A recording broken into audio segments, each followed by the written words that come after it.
Good morning. Sergeant First Class Reginald Knight retired reporting.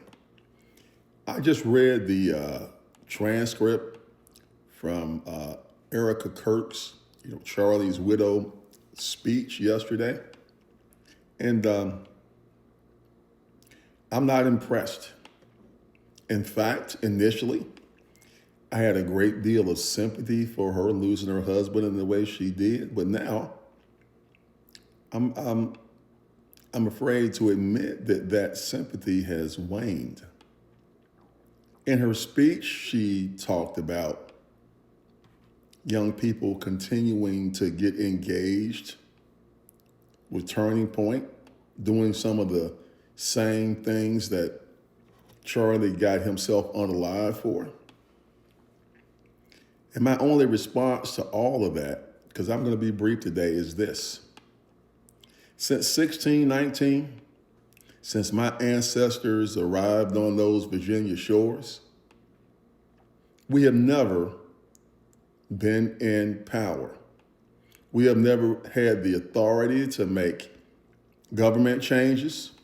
In fact, some of my ancestors were born, lived, and died in bondage.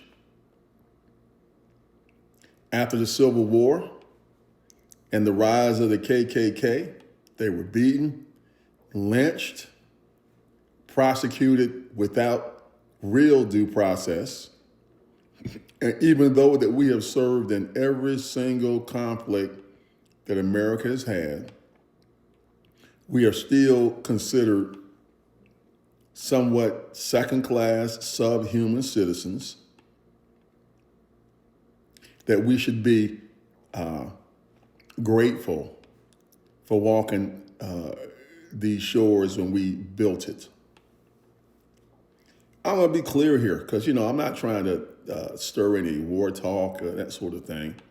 But it surprises me that when they found the shooter, a 22-year-old white guy, Mormon from Utah, a gun lover, a Trump lover, with a police background, at least his family did, you would think their rhetoric would change from being on a war footing to trying to direct young people to find better ways to exercise their First Amendment rights and to, blow off some of this angst, which I don't understand because that same guy that shot Charlie was born into privilege.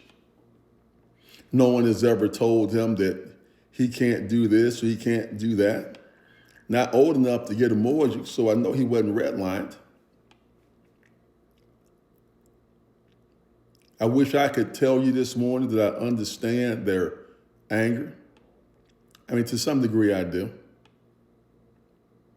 Is that you have tried all types of methods and speeches and legal maneuvers to keep people like me down.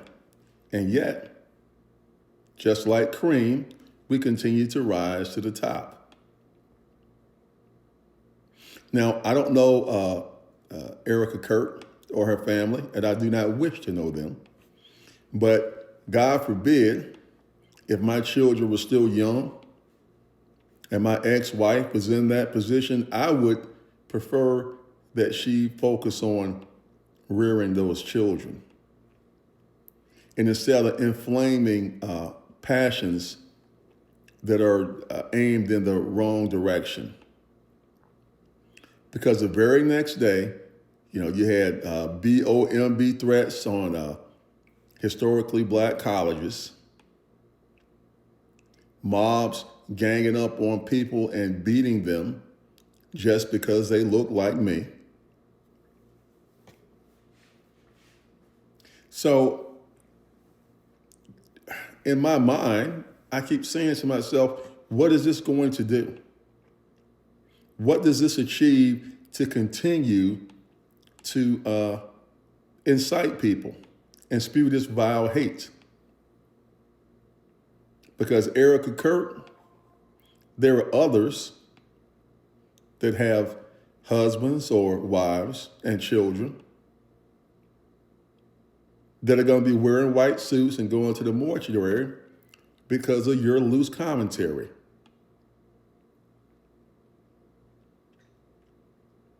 Yeah, up until I read that speech, I had some sympathy for her. But now, it is typical responses to the problems that we have dealt with for over 400 years. I hate to use a phrase from Donald Trump, but I'm going to say it. You just need to get over it. Go about your life the best you can. Because I don't remember Coretta Scott King asking for violence when her husband was unalived in the same manner. Sergeant First Class Reginald Knight, retired, reporting. Tomorrow is my last day on TikTok. Please join me at RegDar5 on YouTube. Have a good day.